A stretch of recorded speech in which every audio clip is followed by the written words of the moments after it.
भक्तिवेदांत स्वामी नित्यानंद नमस्ते सारस्वते देवे गौरवाणी प्रचारिणे निर्विशेष शून्यवादी पाश्चात्य देश तारिणे जय श्री कृष्ण चैतन्य प्रभु नित्यानंद श्री अद्वैत गदाधर श्रीवासादि गौर भक्त वृंद हरे Krishna Krishna Krishna Hare Hare Hare Ram Ram Ram Hare Hare Hare Krishna. Thank you all for joining for our daily Srimad Bhagavatam study here at ISKCON of Philadelphia. We are reading, studying and discussing from Srimad Bhagavatam, Canto 2, Chapter 2, Lord in the Heart, text number 23. Om Namo Bhagavate Vasudevaya. Om Namo Bhagavate Vasudevaya. Om Namo Bhagavate Vasudevaya. Om Namo Bhagavate Vasudevaya. Om Namo Bhagavate Vasudevaya. Om Namo Bhagavate Vasudevaya. I'll recite the shloka 3 times, and then anybody who is interested is most welcome to recite. Okay. Yogishwaranam gatimahurantar bahistrailokya pavanantaratmanam na karmabhistam gatimapnuvanti vidya tapo yoga samadhi bhajam. Yogishwaranam gatimahurantar bahistrailokya pavanantaratmanam na karmabhistam gatimapnuvanti vidya tapo yoga samadhi bhajam. Yogishwaranam gatimahurantar bahistrailokya pavanantaratmanam na karmabhistam gatimapnuvanti vidya tapo yoga samadhi bhajam. Please recite. Hare Krishna.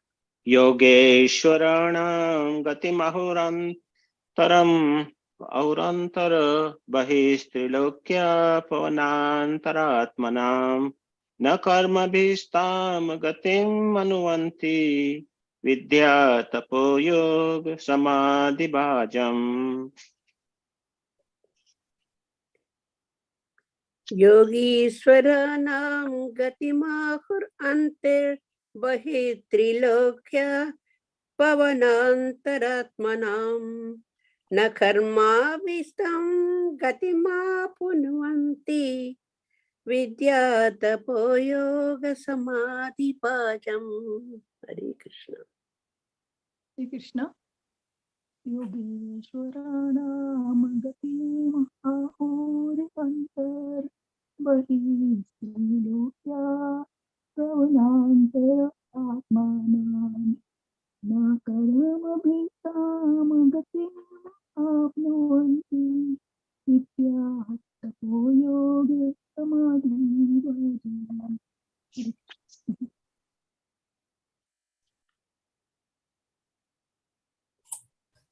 Yogeshwaranam gatimahuranta bahistrilokya pavanantaratmanam na karmabhistam gatim apnuvanti vidya tapo yoga samadhi bhajam. Anyone else? Okay, we'll read the synonyms. Yoga Ishwaranam, of the great saints and devotees. Gatim, destination. Ahu, it is said. Antaha, within. Bahi, without. Trilokya, of the 3 planetary systems. Pavana Antaha, within the air. Atmanam, of the subtle body. Na, never. Karma Bihi, by fruitive activities. Tam, that. Gatim, speed. Apnuvanti, achieve. Vidya, devotional service. Tapaha, austerities. Yoga, mystic power. Samadhi, knowledge. Bhajam, of those who entertain. Translation and purport by His Divine Grace, A.C. Bhaktivedanta Swami Srila Prabhupada ki jai. The transcendentalists are concerned with the spiritual body.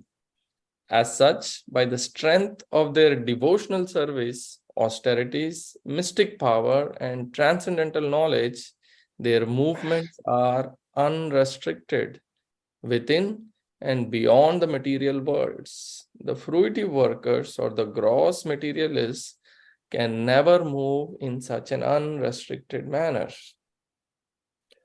Purport: the materialistic scientists' endeavor to reach other planets by mechanical vehicles is only a futile attempt. One can, however, reach heavenly planets by virtuous activities, but one can never expect to go beyond Svarga or Janaloka by such mechanical or materialistic activities, either gross or subtle. The transcendentalists, who have nothing to do with the gross material body, can move anywhere within or beyond the material worlds. Within the material worlds, they move in the planetary systems of the Mahar, Janas, Tapas, and Satyaloka. And beyond the material worlds, they can move in the Vaikunthas as unrestricted spacemen. Narada Muni is one of the example of such spacemen, and Durvasa Muni is one of such mystics. By the strength of devotional service, austerities, mystic powers, and transcendental knowledge, everyone can move like Narada Muni or Durvasa Muni. It is said that Durvasa Muni traveled throughout the entirety of material space and part of spiritual space within 1 year only. The speed of the transcendentalists can never be attained by the gross or subtle materialists. Om Ajnana Timirandasya Gnananjana Shalakaya Chakshurunmilitam Yena Tasmai Shri Gurue Namaha. Shri Chaitanya Manobhishtam Sthapitam Yena Bhutale Swayam Rupa Kadamayam Dadati Sapadantikam.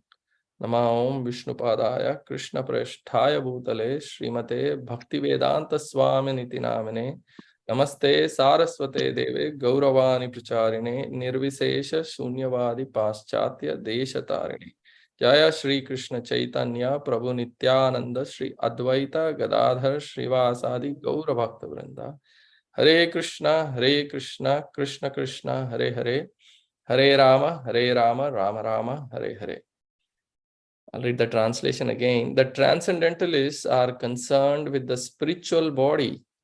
As such, by the strength of their devotional service, austerities, mystic power, and transcendental knowledge, their movements are unrestricted within and beyond the material worlds.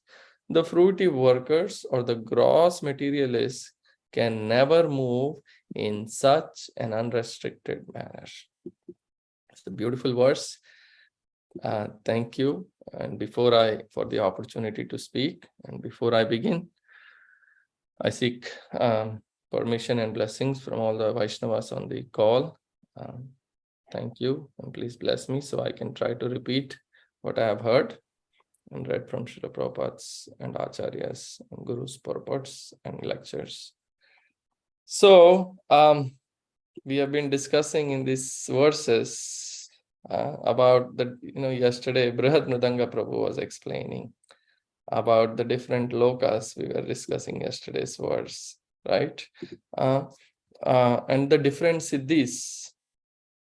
So here, the Prabhupada is explaining how one can easily travel from in the different planets, both in this material world and beyond also. And Prabhupada gives examples of Narada Muni and Durvasa Muni, which we will discuss. Yeah, but and then he gives also what kind of activities, devotional service, transcendental knowledge, some mystic powers, and austerities through which you can travel. Yeah. So yesterday's was also, similar to some extent, similar topic, or it introduced us that those who are spiritually advanced by yogic mystic powers, they can move anywhere they like, right? The examples were given of Anima Siddhi, Lagima Siddhi, right? These things were given, and we see, Prabhupada once gave the example, and we know, we may see sometimes there are yogis in India, who can be in one place, but they can travel to different dhams in the morning, take bath in 4 dhams. They'll sit down in one place, but by the yogic process, within a few minutes, they'll get up and go. This is for people on this earthly planet. But we also see that the inhabitants of the higher planets, they are empowered with these 8-fold achievements of mystic perfection. They don't have to learn or practice any mystic yoga processes. Yeah, those who are born in those higher planets, they automatically have these. They're empowered. They don't have to learn and practice the mystic processes of yoga perfection. The power to become lighter than the light, becoming small, like a small particle, Anima Siddhi, or lighter than a soft feather, Lagima Siddhi. They do not have to get anything and everything from anywhere and everywhere. Is Prapti Siddhi, to become heavier than the heaviest. So they can act freely. Yeah. So these certain austerities, certain mystic powers are there. And if you notice, even in this, just see, give some analogies here, simple ones, so we can relate to. If you see in this material nature, on this earthly planet also, there is so much tremendous amount of energy, right? You look at this, you go to Himalayas, or you see even these pictures, you see huge these mountains, or for example, sometimes you are indoors and you see heavy winds blowing trees, so much energy is there in this material nature. Yeah, so much power is there. So some people, through these yogic practices, they try to tap that power. Yeah, and in general also we see many types of practices to tap these energies, whether it is electrical energy, atomic powers. So there are methods to tap these powers and use it. Yeah, so many mystic powers some people display. Yeah, for ordinary living entity, it may seem very exceptional. Wow, they are amazed. How could this happen? But from a devotee point of view, from a devotional point of view, these are all very insignificant.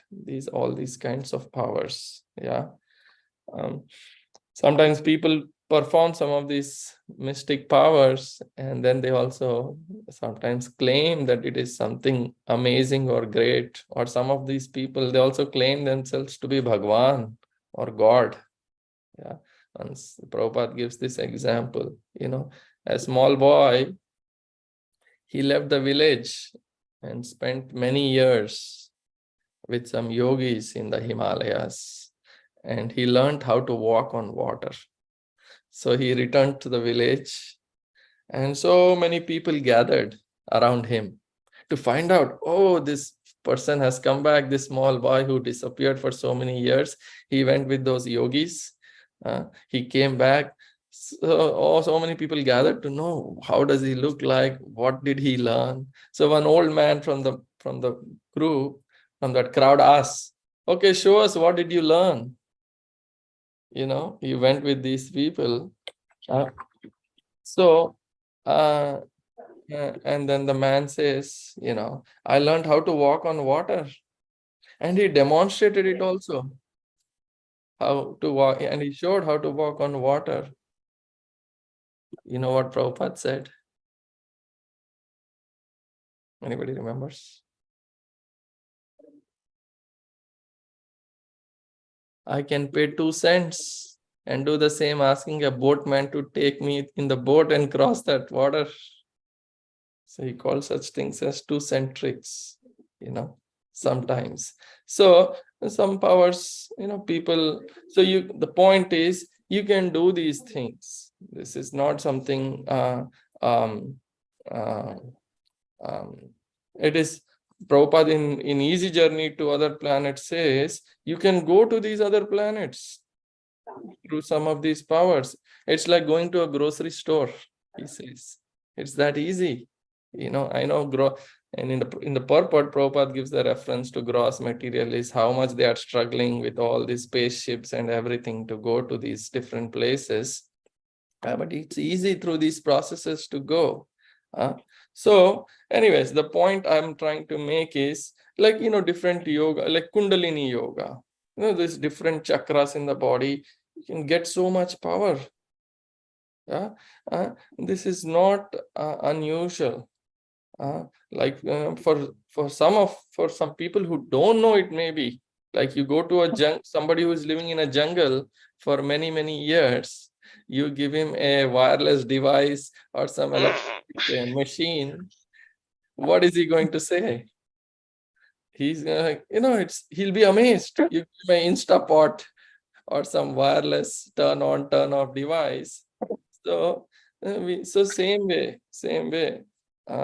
We see mystic powers. We are amazed. But there are all planets, the Siddhaloka. They have these powers. They can travel in the material universe.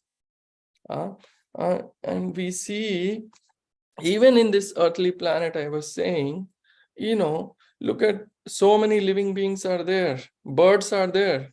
They can fly. Yeah. I can't fly. Human beings cannot fly. I might try to fly, put some artificial wings and try to jump off and break my bones, but I can't fly. Yeah. So these things are there. Fishes, so nicely they swim. Automatically by birth, they swim. We need so much equipment, practice, so many things, but they don't need. Yeah. So, and Prabhupada once said, people will pay for men to go on a stage and bark like dogs, and they'll clap. People make so much money in this world by imitating, right? Mimicry. So much. They imitate dogs, cats. Oh, he sounds exactly like a dog. The dog barks like that, but no one pays. The dogs have that innate ability. But when a human being does it, we consider this as a great achievement. Yeah. So, according to one's birth and inclinations, one has certain abilities, and different living beings have different abilities. Some have mystic abilities. Sometimes it can be due to birth, or sometimes due to austerities. We remember Hiranyakashipu. Yeah. Because the verse is discussing about austerities also as one of these virtuous activities. Hiranyakashipu performed so much austerities to get some powers. So people get some powers. The problem is, but when we get that power, what happens? We think that it is mine. Like I get money, I think it's my money. I get power, I think it's mine. Yeah, but ultimately, I don't understand that it is where it is coming from. And Krishna gives it and Krishna takes it away. I forget and I think. Remember, Krishna is Yatra Yogeshwara. He's the master of all the yogis. Yeah, he is the master. So, here among such yogis, Durvasa Muni is famous. Yeah. And this story of Durvasa Muni that Prabhupada is referring, it comes in the 9th canto of Srimad Bhagavatam in the pastime with Ambarish Maharaj. Yeah. So, Ambarish Maharaj performed so much austerity, right? What was the austerity he performed? Yes. What was the austerity he was performing when this thing happened, this incident happened with Durvasa Muni? He was keeping the Ekadashi Vrata. Yeah, for a Nirjala year. Ekadashi. Yes. For a year. Yes. Nirjala Ekadashi, right? Nirjala. Yes. Thank you very much. So, Nirjala Ekadashi. See, nowadays, in today's day and age, if we say, oh, he's doing Nirjal or she's doing Nirjal Ekadashi, means it's a big austerity, right? It's a big, we generally fast from beans and grains, or some take fruits only. But doing Nirjal Ekadashi, is a big austerity. But in those days, it was not that big of an austerity. It was naturally they were doing ordinary austerity for them. Their bodies were very fit, strong, and suitable. They didn't have these many material comforts, so the body was very suitable. So anyway, Ambarish Maharaj performed some austerities, and Durvasa Muni wanted to destroy him. And Ambarish Maharaj couldn't imagine this kind of reaction. After all, we read so many times that Durvasa Muni was a Brahmana. Yeah, he was a Brahmana, he was an ascetic yogi. Whereas Ambarish Maharaj was a Kshatriya. Yeah, he was a king. So he was not on the same platform as Durvasa Muni, like that, if you see. Yeah. So sometimes we hear, even in the scriptures, people fighting with each other using mystic weapons, right? So Durvasa Muni used his mystic power to create a demon. And what did Ambarish Maharaj do? Did he create a weapon? Did he use any mystic powers to combat the demon? Did he? Yes? Anyone?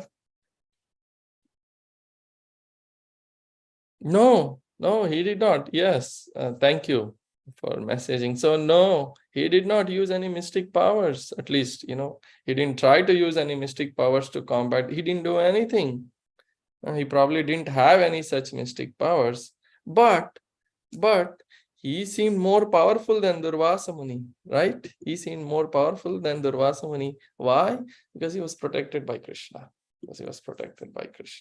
Yeah, so although it appeared Durvasa was a yogi and Ambarish Maharaj was a king and Kshatriya, we see it's strange. Durvasa was more scared. Durvasa Muni used his mystic power. He created demon to kill Ambarish Maharaj, and ultimately it was Durvasa Muni who was scared of his body. Ambarish Maharaj was not scared. He was not scared. So here it is described that Yogishwara,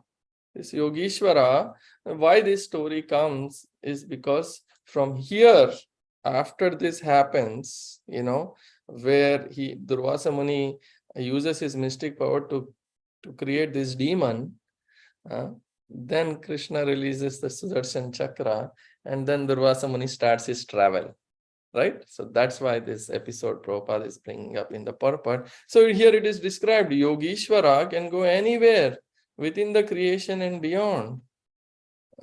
So this power particularly refers to this great Siddha yogis like Narada Muni.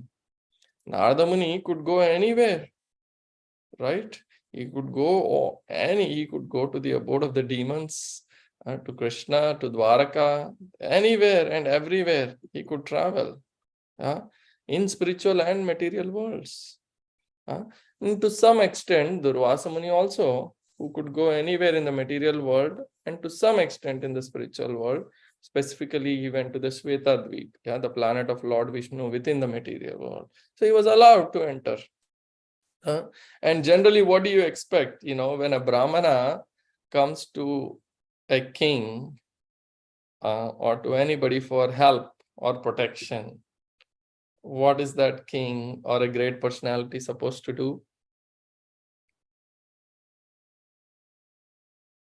Give protection, right? When Brahmana is coming for asking for help, so he has to give protection. But here we can see Durvasa Muni, of course, in the story, he goes to Lord Vishnu and asks for protection, and he was refused. Lord Vishnu said, first of all, he goes to Brahma then he goes to Lord Shiva, then he goes to Lord Vishnu. And everybody says, well, look, everybody raises their, Brahma says, sorry. He also goes to many other demigods, it's explained. All said, no. Only person who can help you is Lord Vishnu.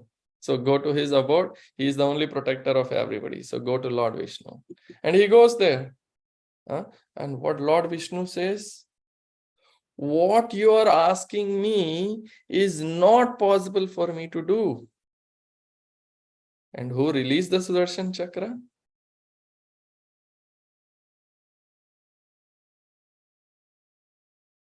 Yes, who released the Sudarshan Chakra?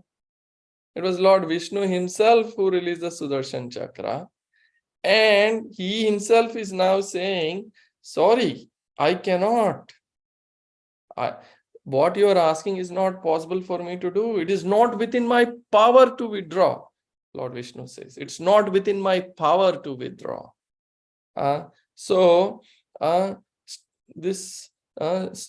He sent the weapon, and still he's saying there's a greater power than my power.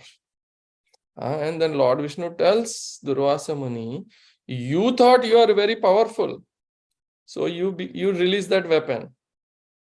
Yeah, you thought you are very powerful to kill him, and you created this demon to kill him.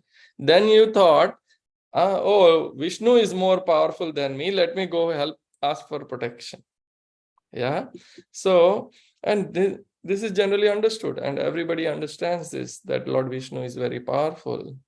But Lord Vishnu himself then tells Durvasa Muni, now you need to understand that, yes, I am powerful, but there is one thing more powerful than me.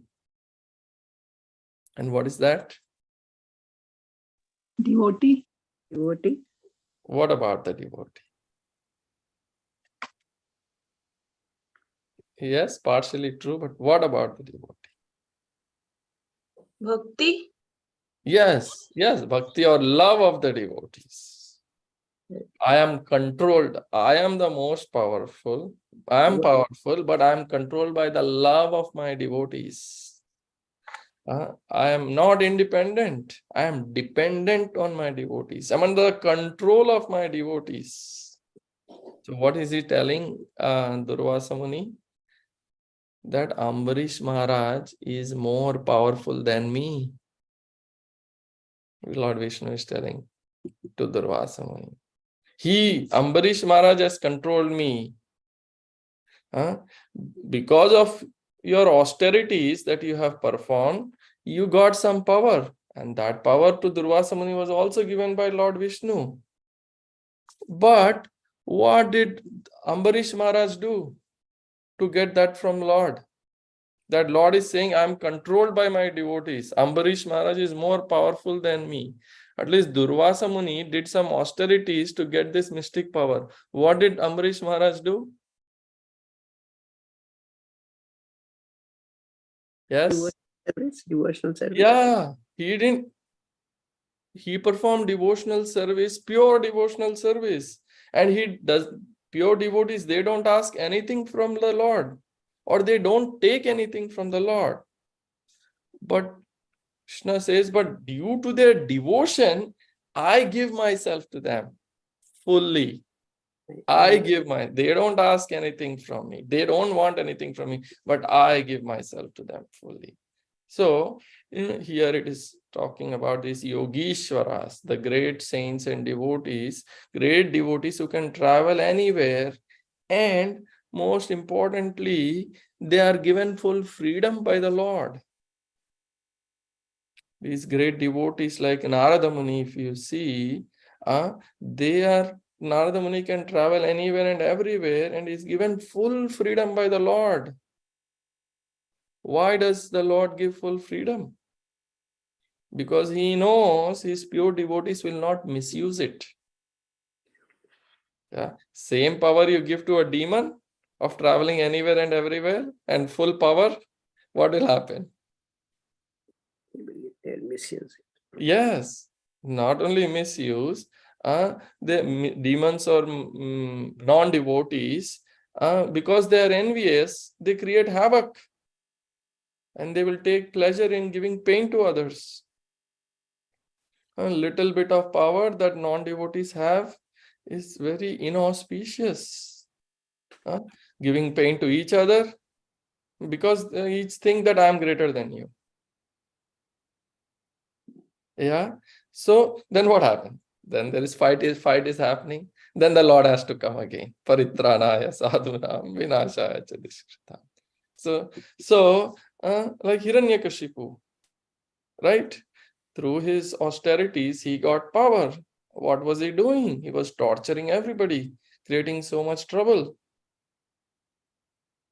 Like a little child, Hiranyakashipu was showing misuse of his power. What happens? Sometimes my children are fighting with each other. Either my daughter is troubling my son, or sometimes my son she says he's annoying me. He says she's being so rude to me. So they are fighting. After some stage, what does the father or mother do? Separate. Time out, stop. I got to interfere. I have to come. I have to teach you both a lesson. Yeah, like that. When they misbehave or misuse the power, then the Lord comes to teach a lesson. But if you see, even for parents, if the child is very responsible, what does the parent do? They don't continuously monitor the child and micromanage the child, right? The parent feels, okay, this child is responsible, he knows what to do, and the parent slowly gives freedom. Okay, you can do whatever you want because I know you are responsible, I can trust you. Yeah, like that. And the Lord also gives freedom because his pure devotees, they don't misuse the Lord's energies, the Lord's facility. All they do is whatever is there, they just use in the glorification of the Lord. Like here, Narada Muni, Prabhupada calls him the eternal spaceman. And what is he doing? Traveling here, or material spiritual worlds, up and down, everywhere he's traveling, doing what?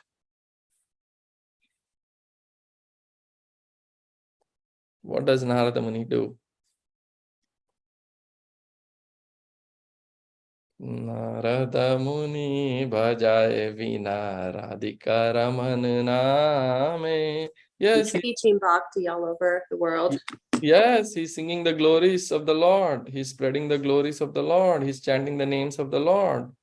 And so great devotees like Narada Muni, they are not interested in displaying any of their personal powers and prowess or show how great they are or what kind of powers they have, acquired. No, they just want to spread the glories of the Lord. Like we see in our Krishna consciousness movement also, these great sannyasis are there. Some great Vaishnavas are always engaged. They are traveling. Yeah, nobody is, there is nobody telling them, do this, right? They're always engaged in devotional service, continuously traveling, just spreading the glories of the Lord. So use the freedom to glorify Krishna. Same way, just because this topic has come of Durvasa Muni and who is a Brahmana, so Brahmanas, the Vedic scriptures explain they have freedom. Actually, the Brahmanas in the society are independent, in the Vedic system at least. Yeah, they are not under the king. Rather, we see in our Vedic system and in so many places, when a Brahmana walks in, what does the king do? Hold on. Yeah, he bows down and seeks blessings from the Brahmana. Of course, if the Brahmana misbehaves, then the king has to punish. But the king also should be very careful to punish the Brahmana. Generally, the Brahmanas are very responsible and won't misuse. They generally use everything for the benefit of the society. So same way, devotees get freedom. Not material freedom to engage in unlimited sense gratification, but freedom to engage in devotional service to spread the glories of the Lord. Yeah, And the other thing Prabhupada is also talking about in today's words is about the gross materialists. He says at the end that the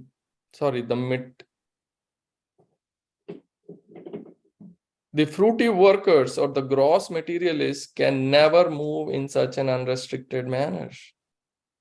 Yeah, can never move in, and we can see, so much efforts are going on. So the Vedic scriptures explain how one can go to these higher planets. Yeah, go not only to these higher planets in this material world, but beyond, go to the spiritual world through bhakti. Narada Muni is a classic example. How one can get a spiritual body, a self same as the Lord, and go back to the spiritual world. And not only that, but travel anywhere and everywhere. Yeah, but the gross materialists or the material scientists are working so hard, spending so much time and money. And I was talking to somebody, in India, actually, one of my aunt, she works for the National Remote Sensing Agency, and she's a director there. So I was asking her, and she was just telling me, about this recent so-called landing on the moon, that 300 scientists, the top scientists of India, were working on that project, and so many crores of rupees was spent on it, and so much effort and energy. But our Vedic scriptures are explaining here clearly, it's not a big deal. It's really not a big deal. And Krishna says in the 8th chapter of Bhagavad Gita also, Brahma Bhuvana Loka Punaravartina. You can go all the way to the top. Moon planet, what you're talking, you can go up to Brahma Loka. Yeah. And then what will still happen? There are still places of misery, birth, old age, disease, and death. What are we doing? We are only going to more and more sense gratification. Okay, I go, and then what? What am I going to do? What am I going to do? Take my family there? This is, you can't even live there properly. With this particular body, which is suitable for the earthly planet, is not suitable there. And okay, somehow or the other, you find this way, that way, this means, that means, and you go there, and then what? Maybe extend your life a little bit. And then what? Again, come down. And that's what our Bhagavad Gita is also saying. You're going to go, they're all places of miseries of birth, old age, disease, and death, and again, you're going to come down. So like a monkey, we keep jumping here and there, going. So these gross materialists, in this material world, you can travel. But come here, there are easy ways. Through these processes, you can travel to these material planets. Yeah. So, even if we accomplish going there and spending all this time and effort, it is still a futile exercise. Even if you extend your life from 100 to a few thousand years, like on the moon planet, if I'm not wrong, in the easy journey to other planets, Prabhupada says 10,000 years is the life, and then 1 year it's 6 months, right? Or 1 day equal to 6 months of the earthly planet time. So, and then what? Prabhupada says there are some trees that are living for thousands of years. So what's the big deal? It still doesn't solve the real problems of life. Yeah.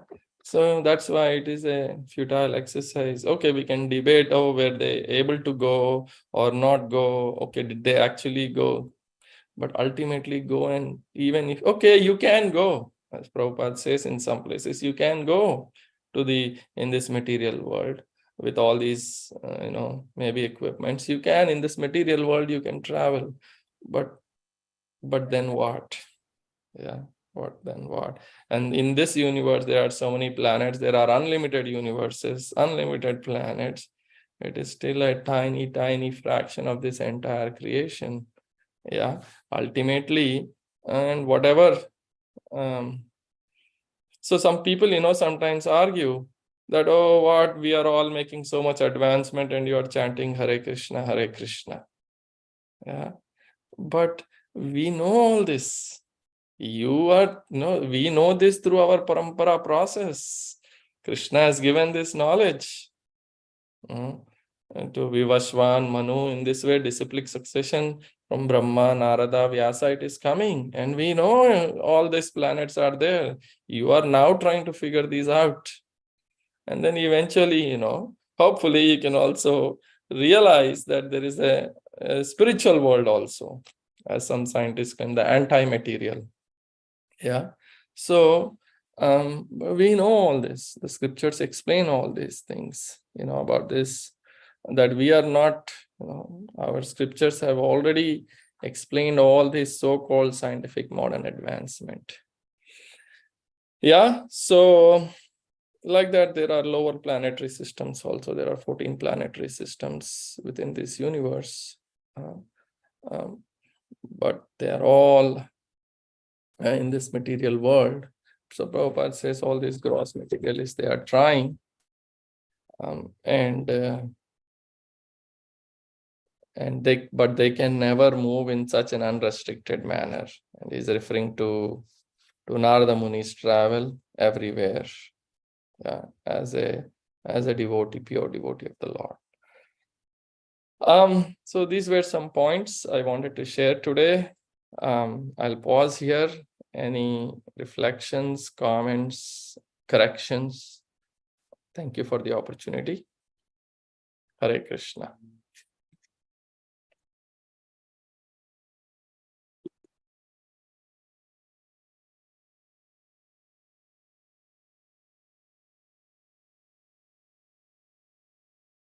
Hare Krishna, Dronacharya Prabhu. Yes, please. Hare Krishna, Prananatha Prabhu. Thank you for a wonderful class. It's really nice to hear from you. My question is this. When we see that people acquire these mystic powers, or even given some facility to do good, but then they use it to actually harm somebody, and in doing so, they're harming themselves. We also understand that this is anything that happens in this world, any power that we have, any facility we have, is ultimately granted by the Supreme Lord. And then also the Lord says that he is the well-wishing friend of all living entities. So how are we to understand that the well-wishing friend of all living beings, who understands both past, present, and future, would give facility and power to people that will misuse it for the harm of others as well as themselves? Thank you, Prabhuji. Just for my own understanding, I'll repeat the question. That Krishna, who is the well-wisher, well-wishing friend, Surhudam, of all living entities, and all the powers are eventually, ultimately coming from Krishna. So then why does he give these so-called mystic powers to people who will use it for the wrong purposes, right? Is that the question, Prabhu? Correct, Prabhu. Yeah. So the material creation is made, first of all, because living entities are envious of the Lord, right, Prabhu? So because I am envious, so I am in this material world. And the material energy is there, but ultimately, Krishna wants everybody to come back to the spiritual world, back home, back to Godhead. But there are always going to be some people who are going to be rebellious. Yeah, who are going to be rebellious. And Krishna is so kind. Yeah, he says, right, even the atheists who don't believe in God are also getting all the facilities to live in this world. Yeah. So even though they deny the existence of God, they also get all the facilities. And to different degrees, people are exploiting, manipulating material nature for their own selfish needs. And the more and more the man, goes away from Krishna, the more and more he's exploiting and manipulating material nature, all these atomic powers and weapons that I was talking, that people continue to misuse and abuse. But ultimately, in the 9th canto of Srimad Bhagavatam, if I remember correctly, end of the day, like in the case of Durvasa Muni, he through mystic powers, he tried to destroy Ambarish Maharaj, to kill Ambarish Maharaj. But ultimately, it was Durvasa Muni who was in trouble. Okay, so whoever tries to misuse these powers that are given by the Lord or manipulate to lord it over, ultimately, Krishna says in one of the purports in the 9th canto, Prabhupada writes, more than the society and others, it is that person who is destroyed. Okay, so Krishna is very kind, he is merciful. So many demons also were there, and like Hiranyakashipu got so much powers because if that is what the desire is of the living entity, so Krishna is so kind and merciful that he grants through his empowered representatives. For example, Hiranyakashipu, who is a classic example for your question, he got his boons, but ultimately, if they are misused to the extent that they are causing so much harm to the society, then we know the Lord will come. Lord will come to protect his devotees. And we also see these examples of Hiranyakashipu and Hiranyaksh. Prahlad was always protected. Krishna did not come, Lord Nrsingadev did not come to protect Prahlad. Prahlad was always protected. He came to deliver Hiranyakashipu, right? That was the main reason why Lord came as Nrsingadev. Because Prahlad, his father tried to kill him so many ways. So he was always being protected by the Lord. So the Lord comes. Yeah, why he gives? Because that is the desire of the living entity, and the Lord is fulfilling the desires of all the living entities, whether it is for them, for their spiritual good or not. But if I'm not interested in going back to Godhead, still the Lord is being kind and fulfilling all my desires, sitting in the heart. And that speaks of the magnanimity of the Lord. But if it goes to the point where it is harming the devotees, then yes, the Lord will come to take away those powers. Like we see here, Durvasa Muni had this power, but when he tried to harm his devotees, then the Lord took personal care. So the answer to your question, Prabhu, with my limited understanding, is the Lord provides to everybody, so Lord is so loving that even if we don't reciprocate, he still provides. Even if we don't want to, he still is coming again and again, because he is so merciful and kind. Does that help, Prabhu? So maybe some other devotees can correct me. Thank you, Prananatha Prabhu. Very nice explanation. Maybe somebody else can correct me or add Prabhu. Other devotees on the call.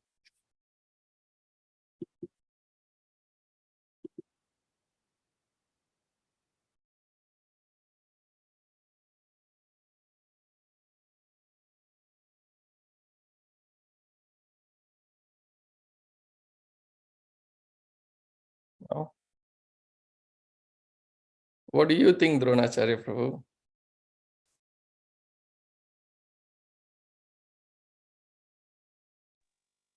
Well, it's helpful to. I really liked your explanation of that, first of all, and secondly, it's very helpful for me to remember that whenever any type of harm is done in this material world, to remember that really there's nobody who's innocent, because we're all suffering in one sense the results of our karmic reactions. And even though it may appear somewhat innocent, there's lessons to be learned and growth to be had. And these are the arrangements also of the Supreme Lord through his different agencies to receive our karma. So we may see somebody, there may be an abuse, or there may be a murder, or somebody being cheated, or somebody, and just to see it from the big picture, to zoom out. Obviously, there's a justice system that is to be enforced in order to live in a civilized way. But if you zoom out and you see it from the grand scheme of things, and what may have taken place the previous life, or previous 5 lives, or the previous 10 lives, and to take a look at that and not overreact to a situation, and see that, okay, there's a reason here. You have to understand there is a reason for this to take place. Maybe I can't understand the reason, but I can at least understand kind of how the network, how this network of the material nature works. That's the only thing it made me think of in this explanation. Thank you, Prabhu.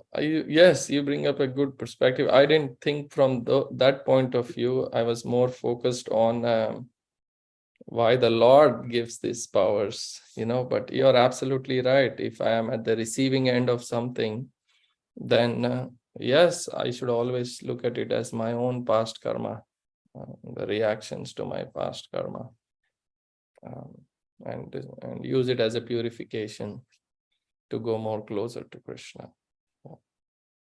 Thank you.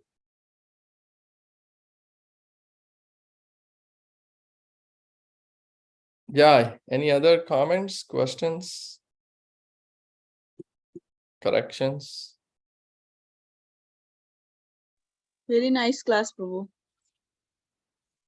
Hare Hare Krishna. Krishna. All glories to Srila Prabhupada. All glories to Srila Prabhupada.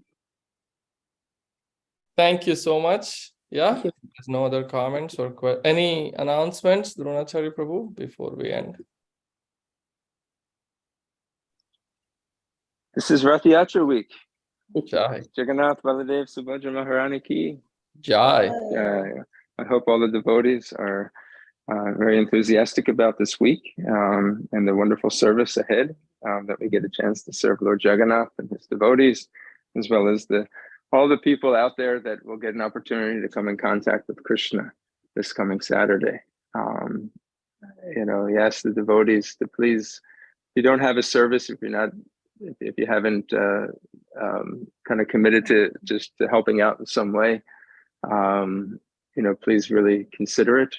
Starting on Thursday night, if you come to the temple, we'll be cutting vegetables for the feast all day on Friday as well. Of course, in the evening, we'll have a Radhastami celebration, but please come if you can on Friday, starting in the morning, and all throughout the day, there'll be lots of service to be done. And when you get involved in this festival from the beginning, the days that leading up to it, it makes it even sweeter when you're at the parkway and you're chanting for the Lord. There's extra special sweetness in the experience. So please, consider how you can be involved in, this wonderful opportunity ahead. I'm really, really looking forward to it, and I hope you are too. Hare Krishna. Jai. Thank you very much, Prabhu. Thank you so much. So we I will. just want to add one more thing, that we actually start making garlands tonight, and we'll be making garlands tomorrow as well. So if anybody has interest in that, they can also come. And obviously Thursday and Friday as well. So Yeah. Thank you, Mataji. What time? What time is that? Mother Nilambri as to leading this effort. I believe tonight after work, if people want to stop by, they'll be starting, I think, around 5, if not sooner. No, it's 4, it says. 4 to 8. Great. Okay. Thank Jai, you. thank you so much. Grantha Srimad Bhagavatam ki jai, Srila Prabhupada ki jai, Vancha Kalpatarubhyascha, Kripa Sindhubhyascha Patitanam, Pavanebhyo Vaishnavebhyo Namo. Namo Namaha. Hare Krishna. Thank you so much.